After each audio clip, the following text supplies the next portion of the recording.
வாங்க எல்லோரும் நல்லா இருக்கீங்களா?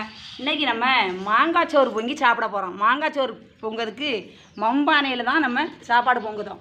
மண்பானையில் சாப்பாடு பொங்கி தான் மாங்காய் சோறு பொங்க போகிறோம். வாங்க வெட்டி எடுத்துக்கிடுவோம் மாங்காயை. மாங்காய் சோறு பொங்குறதுக்கு மாங்காயை நல்லா கழுவி எடுத்துக்கிடுவோம்.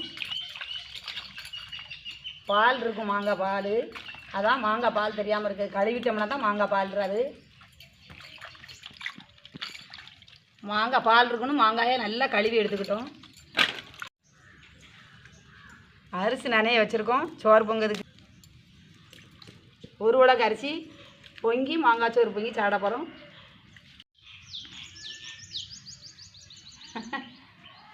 சோறு நல்லா பொங்குது. பொங்குதா பொங்கு. வெட்டின பிறகுமே இதை நம்ம கழுவிக்கிடணும். மாங்காயை நல்லா கழுவி எடுத்துக்கிடுவோம். நல்லா எண்ணெய் ஊற்றிக்கிடுவோம். எண்ணெய் கொஞ்சம் கூட கொஞ்சமே சேர்த்துக்கிடணும். இந்த சைஸில் வெட்டி எடுத்துக்கிடுவோம். மாங்காய் வந்து தொலியை சீவண்டாம். தொலியை சீவினாலும் நீங்கள் சேர்த்துக்கங்க. தொலி சீவாமல் போட்டாலும் நல்லாயிருக்கும். வெந்தயம் சேர்த்துக்கிடுவோம். கடுகு சேர்த்துக்கிடுவோம். வெள்ளைப்பூடி சேர்த்துக்கிடுவோம். வெள்ளைப்பூடை நல்லா உரித்து வச்சுருக்கோம். வெள்ளைப்பூடை சேர்த்துக்கிடுவோம். கடுகு பொரிஞ்சிடுது. மிளகாய், பச்சை மிளகாய் சேர்த்துக்கிடுவோம். கருவேப்பிலை போட்டுக்கிடுவோம். அது வந்துடுவோம். மாங்காய் தட்டிக்கிடுவோம். தேவையான அளவு உப்பு சேர்த்துக்கிடுவோம்.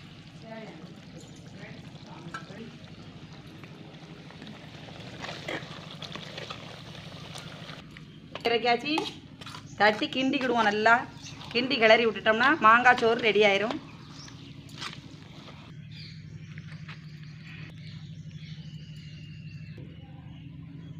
சாப்பாடு வச்சாச்சு. மாங்காய் சோறு நானும் பாப்பாவும் சாப்பிட போகிறோம்.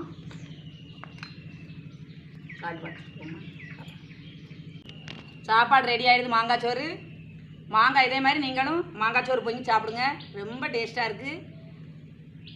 கூட்டுக்கு அந்த மாங்காயும் கொஞ்சம் எடுத்து வச்சுக்கிட்டோம் தொட்டுக்கிட்டு சாப்பிட்றதுக்கு. ரொம்ப நல்லாயிருக்கு. நீங்களும் இதே மாதிரி செஞ்சு சாப்பிட்டு பாருங்கள். சுவையோ சுவை.